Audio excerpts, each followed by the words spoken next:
ستار حسین بولا، تھانے دار صاحب، ہم کل آپس میں مشورہ کرنے کے بعد کوئی وقت طے کر لیں گے، لیکن یہ ذہن میں رہے کہ وہ وقت شام کے قریب ہی کا ہوگا، کیونکہ وہ تھوڑی دیر کے لیے رکا، ایک گہری سانس خارج کی اور اضافہ کرتے ہوئے ایک گھمبیر لہجے میں بولا، تھانے دار صاحب، عزت، جان اور مال میں سب سے زیادہ اہمیت عزت کی، اس کے بعد جان کی اور سب سے آخر میں مال کی ہوتی ہے۔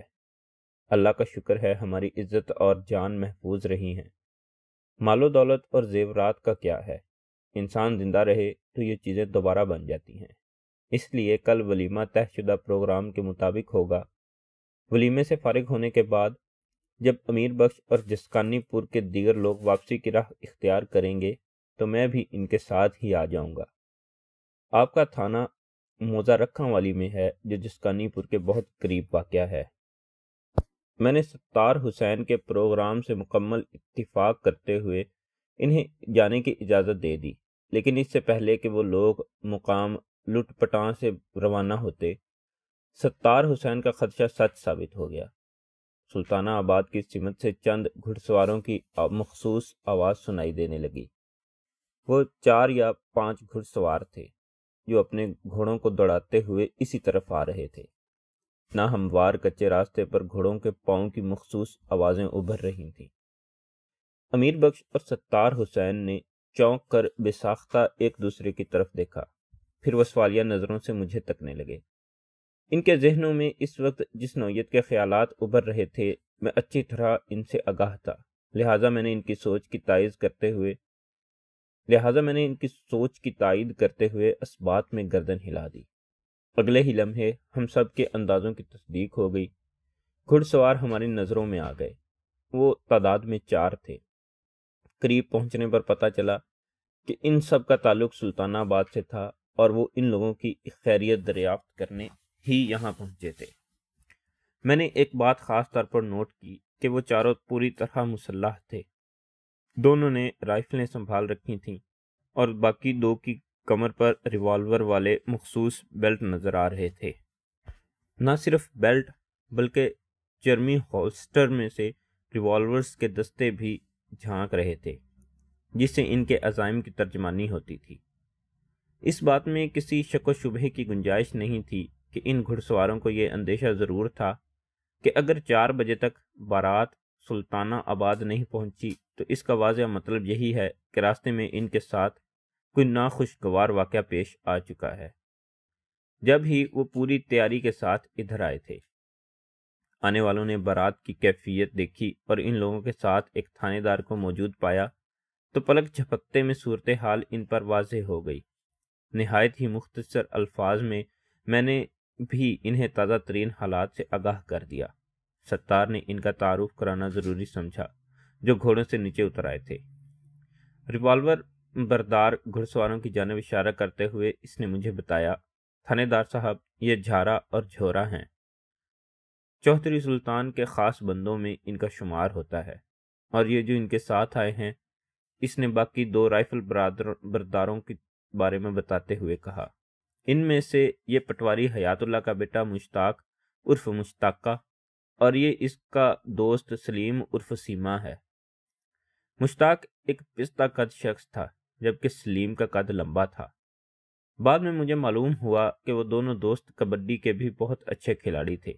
میں نے ان چاروں کا تنقیدی نظر سے جائزہ لینے کے بعد ستار حسین کی جانب دیکھتے ہوئے پوچھا، کیا ان سب جوانوں کا تعلق موزہ سلطانہ آباد سے ہے؟ جی ہاں، یہ میرے ہی گاؤں کے لوگ ہیں۔ اس نے اسبات میں گردن ہلائی۔ کیا تم نے انہیں اپنے بیٹے کی شادی میں نہیں بلایا تھا؟ میں نے چبھتے ہوئے لہجے میں سوال کیا۔ ان میں سے کوئی بارات میں شامل کیوں نہیں؟ میں نے ایک خاص مقصد کے تحت یہ سوال کیا تھا۔ ستار حسین نے جواب میں بتایا، جی، ان تمام لوگوں اور ان کے گھر والوں کو میں نے جبار کی شادی کی دعوت دی تھی، لیکن یہ ایک اتفاق ہے کہ ان میں سے کوئی بارات کے ساتھ سلطانہ آباد سے جسکانی پور نہ آ سکا۔ مشتاق اور سیما کے ساتھ اتفاق ہو سکتا ہے تھانے دار جی، زبیر عرف جھارا نے گفتگو میں شامل ہوتے ہوئے کہا، لیکن ہم دونوں تو کل شام میں چودھری صاحب کے ایک ضروری کام سے کوٹ فرمان علی گئے ہوئے تھے۔ دونوں سے ان کی مراد وہ اور منظور عرف جھورا تھی۔ ہم آج دوپہر کے بعد ہی وہاں سے واپس آئے ہیں، بلکہ یوں سمجھیں کہ سپہر میں ہماری واپسی ہوئی ہے۔ وہ لمحے بھر کو سانس لینے کے لیے متوقف ہوا، پھر اضافہ کرتے ہوئے بولا، جب ہم سلطانہ آباد پہنچے تو پتہ چلا کہ جبار کی بارات واپس نہیں آئی۔ ادھر مشتاق اور سیما تیار کھڑے تھے تاکہ ادھر آ کر صورتحال کا جائزہ لے سکیں۔ یہ خبر چودھری صاحب کی حویلی میں بھی پہنچ چکی تھی کہ جبار کی بارات کو واپسی میں خاصی دیر ہو گئی ہے، لہذا چودھری صاحب نے حکم دیا کہ ہم دونوں بھی مشتاقہ اور سیما کے ہمراہ جائیں، اور ہم آ گئے۔ بس اتنی سی بات ہے۔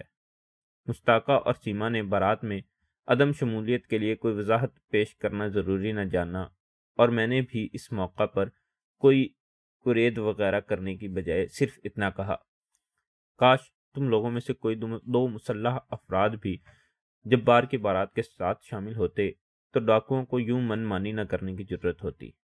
اگر وہ باراتیوں کو ڈرانے دھمکانے کے لیے 3 فائر کرتے تو ایک آدھ گولی ادھر سے بھی چلتی۔ ہتھیار کی اپنی ایک مخصوص دہشت ہوتی ہے۔ پتہ نہیں ستار حسین نے اس جانب دھیان کیوں نہیں دیا۔ کیوں ستار حسین؟ میں نے سوالیہ نظروں سے دلہا کے باپ کی طرف دیکھا تو وہ جلدی سے وضاحت کرتے ہوئے بولا، تھانے دار صاحب، آپ کی بات تو بالکل ٹھیک ہے، لیکن ہم نے یہی سوچا تھا کہ دن کا سفر ہے، اندھیرے ہونے سے پہلے ہم واپس سلطانہ آباد پہنچ جائیں گے، اس لیے بھی اس طرف زیادہ توجہ نہیں دی گئی۔ جھورا نے مجھ سے مخاطب ہوتے ہوئے پوچھا، تھانے دار صاحب، آپ نے اگر موقع کی کارروائی مکمل کر لی ہو تو ہمیں جانے کی اجازت دے دیں، ورنہ ادھر سلطانہ آباد میں کھلبلی مچ جائے گی، اور ممکن ہے لوگوں کو کوئی بڑا جتھا ادھر آنے کے لیے وہاں سے چل پڑے۔ مشتاقہ نے جھورا کی ہاں میں ہاں ملاتے ہوئے کہا، جناب، برات کا جو بھی نقصان ہونا تھا وہ تو ہو چکا، یہاں رک کر وقت ضائع کرنے کا کوئی فائدہ نہیں۔ جھورا نے بالکل صحیح کہا ہے، ہمیں فوری طور پر سلطانہ آباد روانہ ہو جانا چاہیے۔ آپ ڈاکوں کی گرفتاری کے لیے جو بھی کارروائی کرنا چاہیں وہ آپ کی مرضی ہے۔ اس سلسلے میں ہم سے جو بھی تعاون چاہیے ہم حاضر ہیں۔ مشتاقہ کی بات میں وزن تھا، اور ویسے بھی میں اس حوالے سے ایک حتمی فیصلہ کر چکا تھا۔ نہ صرف فیصلہ کر چکا تھا بلکہ میں نے اس فیصلے سے ستار حسین اور امیر بخش کو بھی آگاہ کر دیا تھا۔ میں بھی ان لوگوں کے روانہ ہونے کے حق میں تھا، اس لیے اگلے روز انہیں تھانے آنے کو کہا تھا۔ میں نے 4 مسلح افراد کی نگرانی میں دیگر براتیوں کو جنگل کے اس حصے سے کوچ کرنے کی اجازت دے دی، لیکن اس سے پہلے کہ وہ لٹا پٹا قافلہ وہاں سے روانہ ہوتا، وہ پولیس پارٹی واپس آ گئی جنہوں نے ڈاکوں کی خیریت دریافت کرنے جنگل کے نسبتاً گھنے شمالی حصے کی سمت دوڑایا تھا۔ ان سب کے چہرے اترے ہوئے تھے، جیسا کہ میں توقع بھی کر رہا تھا۔ وہ متلاشی مشن میں ناکام و نامراد واپس لوٹے تھے۔ وہ جہاں بھی گئے ڈاکوؤں کا نام و نشان دیکھنے کو نہ ملا۔ مزید آگے جانا خطرے سے خالی نہ ہوتا، کیونکہ آدھے گھنٹے کے بعد سورج غروب ہو جاتا۔ گھنے جنگل کی تاریکی میں ڈاکوؤں کے ان مسلح شیطانی ٹولے کو تلاش کرنا ایسا ہی تھا جیسے کوئی غوطہ خور بحر اوقیانوس کی تہ میں اتر کر کامن پن ڈھونڈنے کی کوشش کر رہا ہو۔ براتیوں کو تازہ ترین صورتحال سے آگاہی ہو چکی تھی، تو انہوں نے وہاں مزید 1 سیکنڈ بھی رکنا ضروری نہ سمجھا۔ ان کے روانہ ہوتے ہی ہم لوگ بھی واپسی کے لیے چل پڑے۔ میں نے جن اہلکاروں کی ٹیم تشکیل دے کر ڈاکوں کی تلاش میں جنگل کی طرف روانہ کیا تھا وہ کل 4 افراد تھے، آفتاب، منظور، صدیق اور فاروق۔ فاروق ان میں سینئر تھا اور میں نے اس کو ٹیم لیڈر بھی مقرر کیا تھا۔ واپسی کے سفر میں اس نے مجھ سے کہا، ملک صاحب، ڈاکوں کی صحیح سمت کا اندازہ لگانے اور ان تک رسائی حاصل کرنے کے لیے ہمیں کسی کھوجی کی مدد لینا ہوگی، اس کے بغیر یہ مہم سر ہوتی نظر نہیں آتی۔ یہ نقطہ میرے ذہن میں بھی ہے فاروق، میں نے تائیدی انداز میں گردن ہلاتے ہوئے کہا، لیکن یہ کام اتنا سہل ثابت نہیں ہوگا جتنا بظاہر دکھائی دیتا ہے۔ میری معلومات کے مطابق یہ جنگل خاصے وسیع رقبے پر پھیلا ہوا ہے۔ ہم گھوڑوں پر سوار ممکنہ تیز رفتاری سے تھانے کی جانب بڑھ رہے تھے۔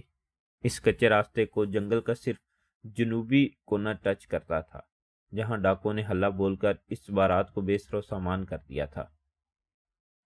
شام کا اندھیرا پھیلنے سے پہلے ہم لوگ اس حصے سے نکل آئے تھے اور بڑی کامیابی سے تھانے کی طرف گامزن تھے۔ کانسٹیبل فاروق نے میری بات کے جواب میں کہا، جناب آپ بالکل درست فرما رہے ہیں، جنوب کی سمت کسی تلاش کی ضرورت ہے اور نہ ہی کوئی فائدہ۔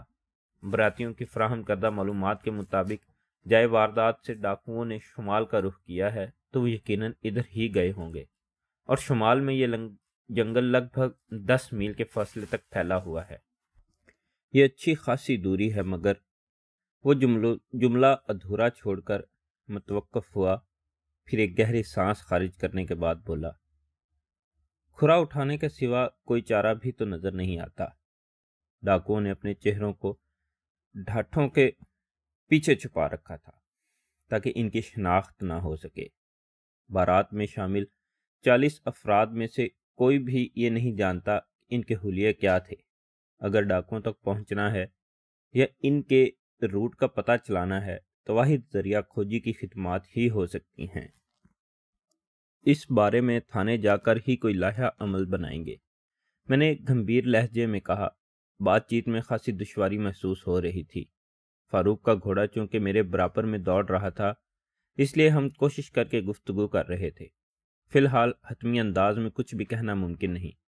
جہاں تک ڈاکوؤں کے حلیوں وغیرہ کا تعلق ہے تو میں نے لمحاتی توقف کیا، پھر اپنی بات مکمل کرتے ہوئے کہا، براتیوں پر وہ جہنمی بلاؤں کے مانند نازل ہوئے تھے، انہیں خود کو بچانے کے لالے پڑے ہوئے تھے۔ رہی سہی کسر ڈاکوؤں کی فائرنگ نے پوری کر دی تھی۔ اس دہشت بھری فضا میں وہ ان کے حلیوں پر کیا دھیان دیتے، خاص طور پر ایسی صورت میں جبکہ حملہ آوروں نے اپنے چہروں کو مکمل طور پر ڈھاٹوں کے پیچھے چھپا رکھا ہو۔ بہرحال میں نے ایک مرتبہ پھر جملہ ادھورا چھوڑ کر ایک گہری سانس خارج کی اور اضافہ کرتے ہوئے کہا، اس کا مطلب بھی نہیں کہ ہم ڈاکوؤں کو سرے سے نظر انداز ہی کر دیں۔ انہیں تلاش تو کیا جائے گا اور ٹھیک ٹھاک طریقے سے تلاش کیا جائے گا، لیکن کسی مضبوط پلاننگ کے بعد، اور یہ سارا کام تھانے پہنچنے کے بعد ہی کیا جا سکتا ہے۔ اس کے بعد کانسٹیبل فاروق نے مجھ سے کوئی سوال نہیں کیا۔ جب ہم نے تھانے کے احاطے میں قدم رکھا تو شام کے 6:30 بج رہے تھے۔ سورج غروب ہوئے گھنٹہ بھر ہونے کو آیا تھا۔ چہار سو تاریکی نے اپنا ڈیرا جما لیا تھا۔ فضا میں خنکی کا تناسب بڑی تیزی سے بڑھ رہا تھا۔ مغرب کی نماز کا وقت گزر گیا تھا۔ اب اس نماز کو عشاء کی نماز کے ساتھ ملا کر ہی پڑھا جا سکتا تھا۔ میں نے منہ ہاتھ دھویا اور رات کے کھانے سے انصاف کرنے لگا۔ آئندہ روز میں پٹواری دوست محمد اور اس کے بیٹے محمود کی طرف جانے کا ارادہ کر ہی رہا تھا کہ ASI اجاز حسین میرے کمرے میں آیا۔ میں نے چاچی مریم کے سلسلے میں اجاز کی بیوی رضیہ کو ایک مشن سونپ رکھا تھا۔ وہ اسی کی رپورٹ دینے آیا تھا، اور وہ رپورٹ خاصی پرجوش اور ناخوشگوار تھی۔ یعنی بکریوں والی چاچی کی بیٹی مرحومہ نرگس کی زندگی ایک سنسنی خیز گوشہ منکشف ہو گیا تھا، جس کی مدد سے بالآخر میں نے وہ کیس حل کر لیا تھا۔ اس معاملے کی تفصیل قارئین ملاحظہ کر چکے ہیں، لیکن میں اس ذکر کو لپیٹ کر ایک ڈبے میں بند کرنے کے بعد زیر نظر واقعے کی طرف آتا ہوں۔ چاچی بکریوں والی کے بارے میں اجاز حسین کو مختلف ہدایات دینے کے بعد میں نے ڈاکوؤں کی کار فرمائی کے حوالے سے اسے مختصراً آگاہ کیا، پھر اس کی رائے جاننے کے لیے سوالیہ نظر سے اسے دیکھنے لگا۔ چند لمحے سوچنے کے بعد اس نے کہا، ملک صاحب، کھرا اٹھانے والا آئیڈیا برا تو نہیں، لیکن مجھے اس کے نتائج مرامت ہوتے نظر نہیں آتے، اور اس کی بھی ایک خاص وجہ ہے۔ لمحاتی توقف کر کے اس نے ایک بوجھل سانس خارج کی، پھر بات کو آگے بڑھاتے ہوئے بولا، اول تو اگر صرف شمالی سمت ہی ڈاکوؤں کا کھرا اٹھانے کا کام شروع کرے تو لگ بھگ 12 میل تک جنگل کی خاک چھاننا پڑے گی، اور مہم جوئی کا زیادہ ہی شوق ہو تو دائیں بائیں اوپر نیچے جنگل کا کونا کونا جھانکا جا سکتا ہے، مگر اس کام کے لیے کم از کم 1 ہفتہ درکار ہوگا۔ اس بھاگ دوڑ کے بعد اگر یہ معلوم ہوا کہ ڈاکوؤں کا وہ گروہ جو جنگل عبور کر کے کہیں اور نکل گیا ہے تو ہم کیا بگاڑ لیں گے ان کا۔ اس جنگل کے شمالی کنارے پر ایک نیم پختہ سڑک ہے جو 2 بڑے اضلاع کی 2 تحصیلوں کو آپس میں ملانے کا کام کرتی ہے۔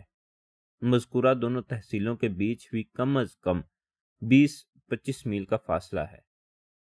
میں تمہارے خیالات سے مکمل اتفاق کرتا ہوں اعجاز حسین، میں نے ٹھہرے ہوئے لہجے میں کہا، لیکن ایک اہم پوائنٹ کو تم بھول رہے ہو۔ کون سا پوائنٹ ملک صاحب؟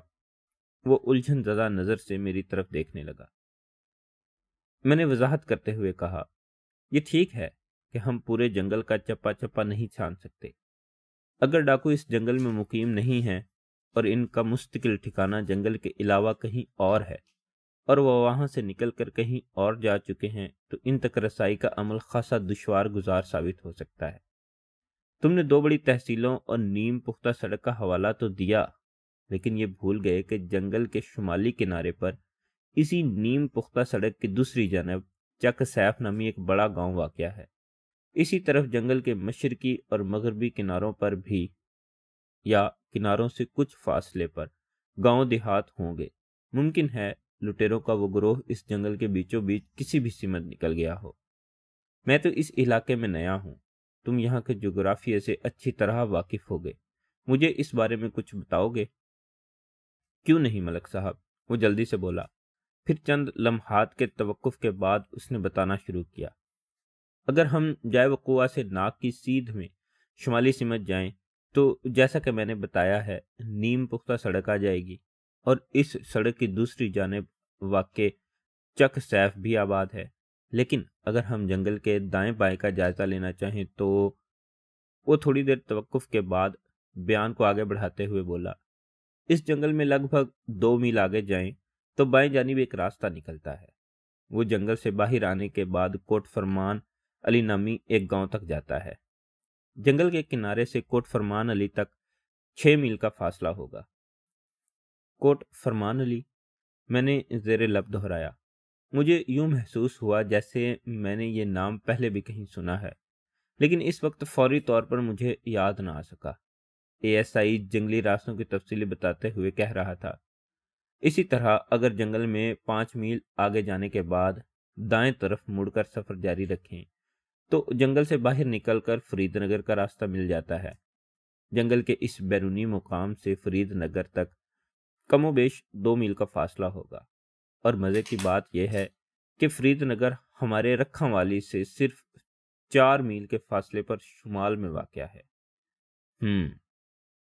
ASI کے خاموش ہونے پر میں نے پرسوچ انداز میں کہا، ہمیں بڑی احتیاط کے ساتھ چک سیف، فرید نگر اور کوٹ فرمان علی نامی ان تینوں گاؤں کو چیک کرنا ہوگا، لیکن اس کے ساتھ ہی جنگل والے معاملے کو یکسر نظر انداز نہیں کیا جا سکتا۔